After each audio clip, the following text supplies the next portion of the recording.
Hello, everyone, and welcome back to another episode of We Bought a Mic, a pop culture podcast.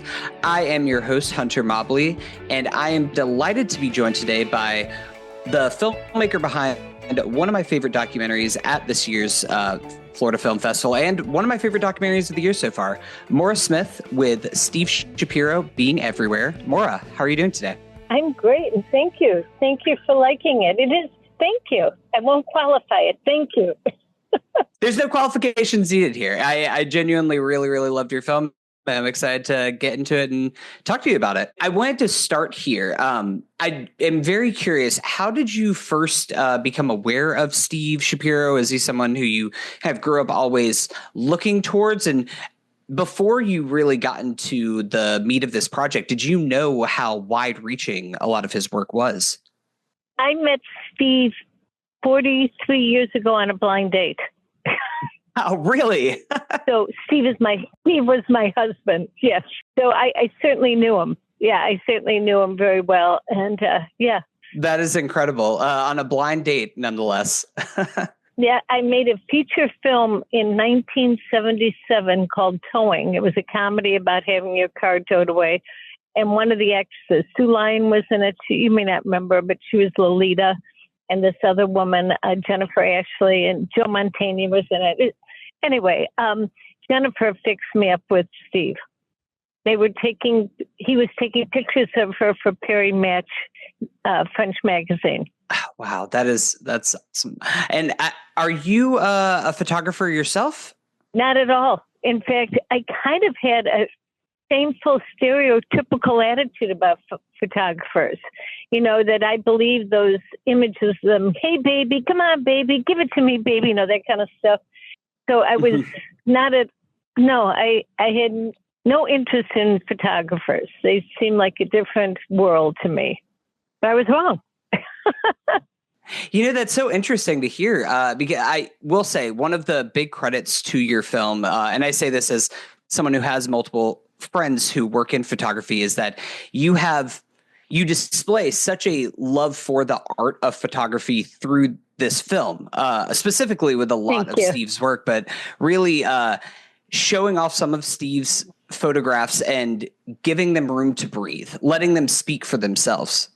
That's nice of you. That was a big challenge. I'm going to tell you, Hunter, that was a big challenge because, you know, of course, a couple of people, you know, not many people saw the film before I tried to get it out there, but a couple of people that I know said, "Oh, are you going to put titles on all the names so people know who they are?"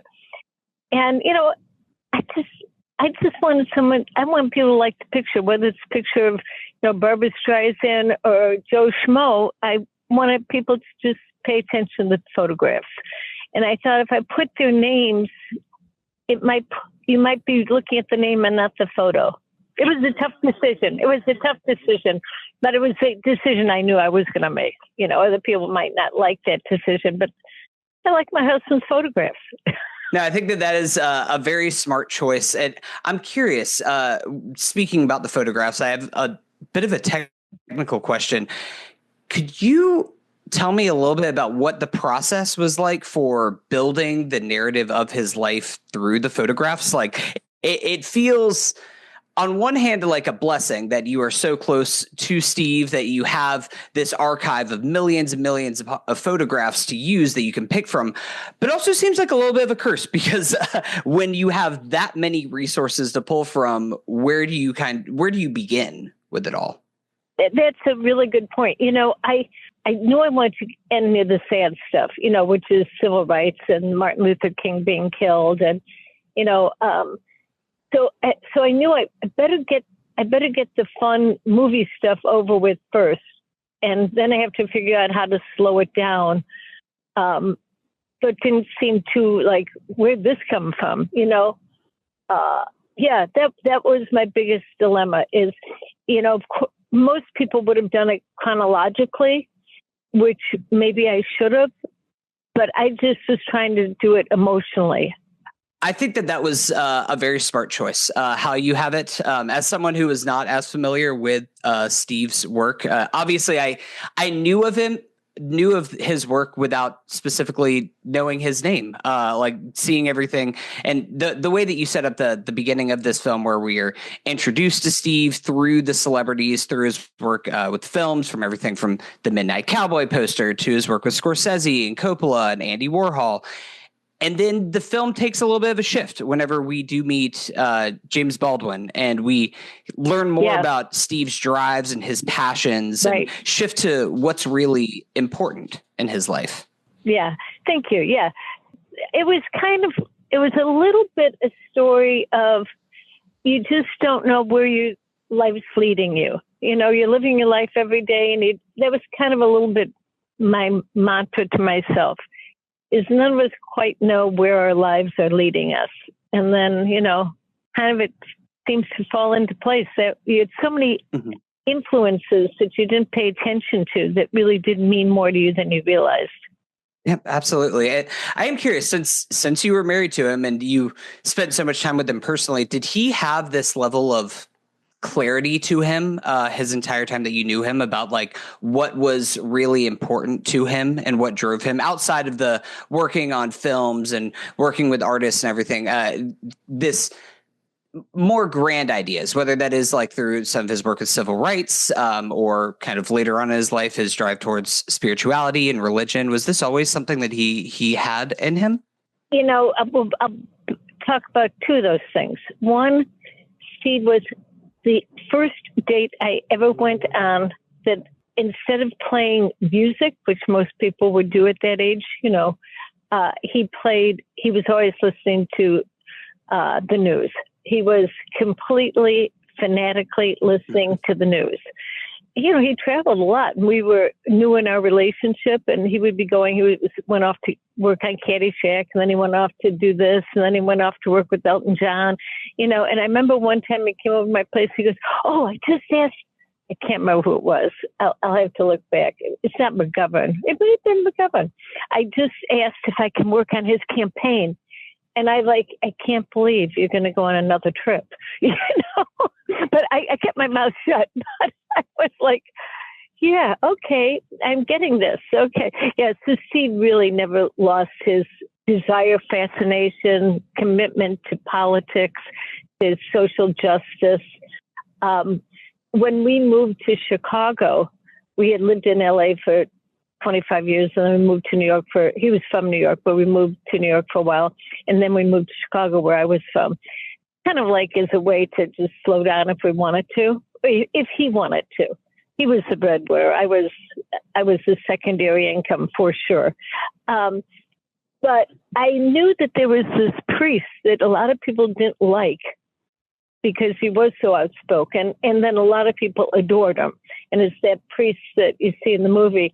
And I knew that once Steve got to Chicago, I thought, I had not met Father Flagler, but I knew about him. And I thought, I got to connect Steve with Father Flagler, you know, because Steve and he will get into trouble and do a lot of stuff. And that kind of became what Steve would do in Chicago. There was never a protest, any kind of, I don't care if it was a protest about monkeys. You know, Steve would grab his camera and go to the protests. When we would go to New York, he would go to the protests. When we were in Switzerland, the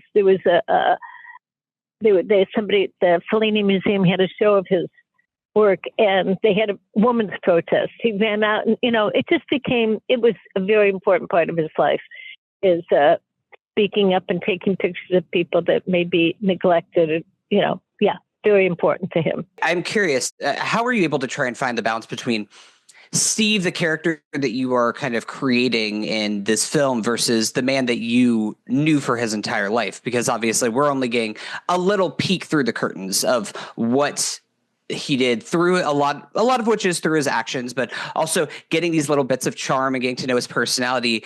Was that difficult to try and find the right version to show us as an audience? I definitely wanted to put in, you know, Steve's quirkiness or his sense of humor or charm, or I definitely, anytime I could put in, a couple of them didn't get in, just, you know, it stood out too much, but I did try and put them in because that really was who he was. People liked Steve because he was, you know, kind of a quirky, easygoing guy. So when The Fire Next Time came out, that was that passion book that Steve did with the Baldwin family, the James Baldwin family. And we went to a couple different book signings all over the place, and one was in LA. We were there, and it was pretty crowded. And this gentleman comes up to me after it was over and said, "You know what I thought was the most interesting thing of your husband's talk?" And I went, "Oh, no, what?" And he goes, "Did you listen to it?"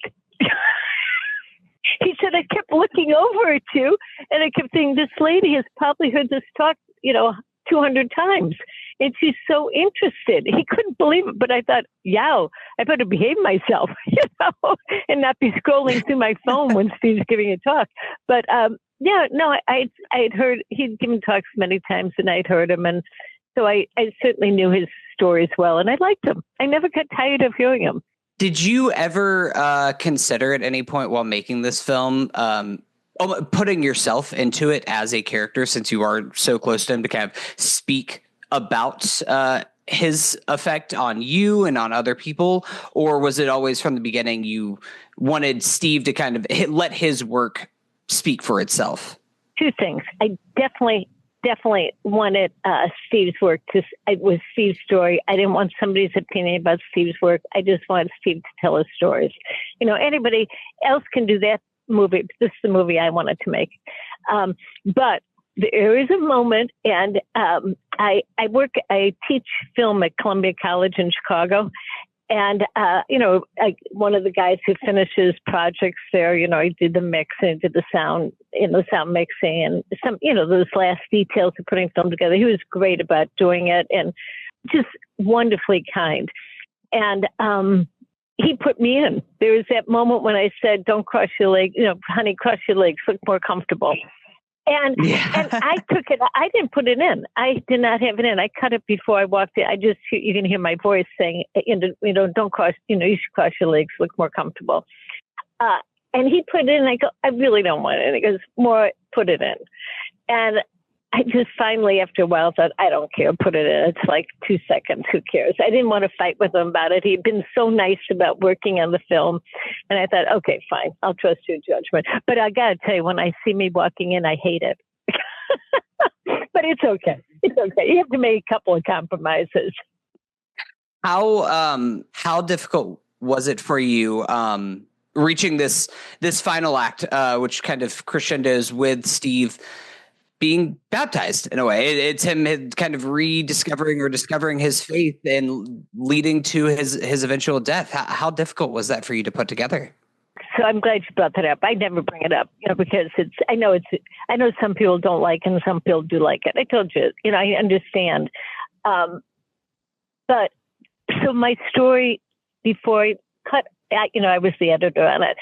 So before I cut one single frame of it, I knew where my story was going, whether anyone knew it. I knew that I was going to have him talk about Bowie and his faith. I knew I was going to have him talk about the priest, the minister at Riverside Church who had connected him with migrants. I knew I was going to talk about the other minister that connected him with addiction. I knew I was going to talk about James Baldwin and his faith. I knew I was going to talk about civil rights and their faith. So I was trying to get the audience to be a little bit accepting of that, but I knew that baptism was going to be in the film. It was a big deal for Steve, as you can tell. It was a big deal, and it was a big emotional moment for him. It had nothing to do with me. It was our son and Father Flager were the ones that influenced him in life. Not to have, no one ever suggested he get baptized, ever. Nobody. And that was a complete shock for my son and I. He got diagnosed with pancreatic cancer on June 22nd, 2021. And that was about 10 o'clock in the morning. We were at the hospital with him. And we just, all was staying in the hospital room. And 5 o'clock, he said, "I want to call Father Flager, see if he'll come baptize me." And there wasn't a bone in my body that knew that was coming. So I guess I did that for the film. I guess, coming to think of it, I'm sure people get a little surprised by that scene. I will say, just from a narrative perspective, it does hit like a freight train at the end of the movie. So it's a great choice to have it crescendo where it does. Yeah. I'm curious since you lived together for very many years prior to his passing. Did you have any personal favorites of his photographs? Was Steve the one who was in charge of all of the interior decorating and choosing which what we're putting on the walls and what artistic choices to make in the house? No, okay, that was all right. No, I did that. No, no, it was funny. I told you I'm such a brat. I told you on the first date. I don't know why I thought I was so cool, but anyway, on our first date, I didn't even wash my hair. I washed my hair every day almost. I mean, I was editing a film. I came home. I was going on this blind date with this guy, and he was really talking quite a bit. He was talking a lot about himself, and I'm listening. And I was kind of like halfway engaged, but like it's Monday night. I got to go to work. And, I'm not putting a whole lot of energy into this. It was my first and only blind date, by the way. Obviously, it was a success. And so. Yeah, it was. And then he said, in the course of the conversation, I was film. I went to USC film school. So, my life was about film. And he said, oh, yeah, Midnight Cowboy, I did the ad for that. And all of a sudden, the entire date changed. You're not going to like me, Hunter. You're not going to like me. I'm like, oh, okay, that's cool. That's such a good ad. It's such a gorgeous ad. So yeah, I'm really ashamed of myself that I'm so shallow. Look, that's a good selling point especially if you're on a blind date with somebody. I can't blame you. I think that Maura, I think that we would all do the same in your position. So nothing to be ashamed about there. Okay, thanks. That's nice of you, Hunter. But anyway, no. Steve didn't do a book until 2000 was the first time. Steve was was a workaholic, without a doubt, definitely without a doubt. Steve loved the pandemic because his lovely wife would not come into his office and go, hey, honey, we're having dinner with so-and-so. Steve was a great guy, but he just didn't want to be interrupted from his work. He really was driven. And that's fine. And luckily I was busy, so it was fine. But Steve did his first book in 2000. It was called American Edge, and it's a terrific book. Every book that Steve did, both of us put together. And I'm a big believer, Hunter, and if you want me to do this with you, I'd be delighted. I'm a big believer. You have to have two people have to make decisions when it comes to artistic stuff or creativity. You got to trust that, don't just use your own judgment, And so I always say, Steve, don't do something. Let's just do it together and we'll see how it works out. And as life went on, we did many books together. And so, I certainly know his work. And yeah, I think that really helps to have two people doing it. And if you're going to put together a photo book, I'm delighted to sit with you and we can go through it. Yeah, I think that's very well said about that partnership. As someone who is married myself, I definitely understand that it's a partnership together for anything that you do. But whether that's home design or whether that is wider life planning, having that partnership together is key. So I just have a couple other quick questions that are tied together. So I'm curious.